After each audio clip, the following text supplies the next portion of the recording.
All right, today we are diving into a thriller with a main character who is, well, she's unlike anyone you've ever seen before. Seriously. Forget everything you think you know about serial killers because this story just flips the entire genre on its head. It all starts with one simple question. So, let me ask you, what do you think makes the perfect serial killer? Is it some kind of genius level intellect, raw physical strength, or maybe just the ability to be completely invisible? Just think about that for a second.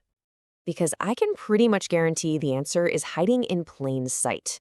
Yeah, it's the absolute last person you would ever suspect. The book we're talking about is called Too Old for This, and it kicks off with this just fantastic premise.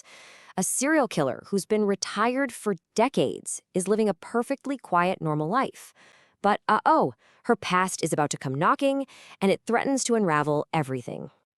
And at the heart of it all, meet Lottie Jones. She has built this whole new life for herself, and she is not willing to give it up without a fight. The real question is, just how far is she willing to go? Well, Lottie Jones is 75 years old. That's right, 75. And yes, she is a retired serial killer who is being forced to get back in the game. And honestly, this is what makes her so fascinating. I mean, on the surface, her life is all about church bingo and gossiping with her friends Sheila and Bonnie. But just underneath all that is a past she really thought she'd left behind for good.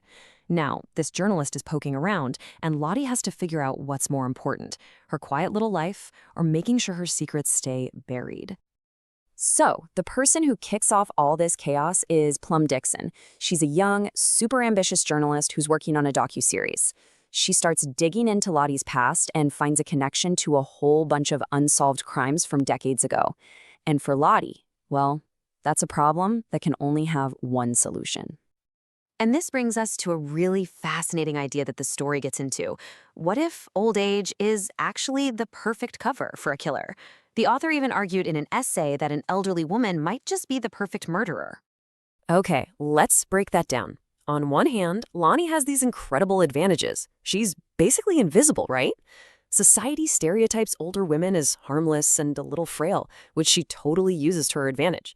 She's also got decades of life experience and a ton of patience. But on the flip side, there are some real disadvantages. Her body just isn't what it used to be, she gets tired easily, and she even has to deal with a few memory lapses here and there. Plus, Lottie is trying to operate in a completely new world. The rules of the game have totally changed since her glory days. I mean, with cameras everywhere, cell phone tracking, and these huge leaps in DNA and forensics, the stuff that worked for her back in the 70s and 80s would get a killer caught almost instantly today. So, with such a wild premise, what did readers actually think? Well, it turns out this book created two very distinct camps. And let me tell you, people feel strongly one way or the other. First up, you have the fans who were absolutely here for the ride. They went in expecting something over the top and fun, and that's exactly what they got. This reader summed it up perfectly. The ridiculousness was a feature, not a bug. And here's another one who felt the same way. They weren't looking for some gritty, super realistic thriller. Nope. They wanted dark comedy and, quote, old lady shenanigans, and the book totally delivered in a way they found hilarious. But that same tone, yeah, it didn't work for everybody. For a whole other group of readers, that mix of dark comedy and completely unbelievable situations just fell flat. See, these readers went in expecting a more serious, maybe cleverer thriller. They were okay with a silly concept, but they felt like the execution wasn't as smart as they'd hoped it would be, and that led to some real disappointment. So here's the bottom line. The divide seems to boil down to a classic case of expectation mismatch. The book was marketed like a straight-up thriller, but its heart is really in dark, almost cozy adjacent comedy.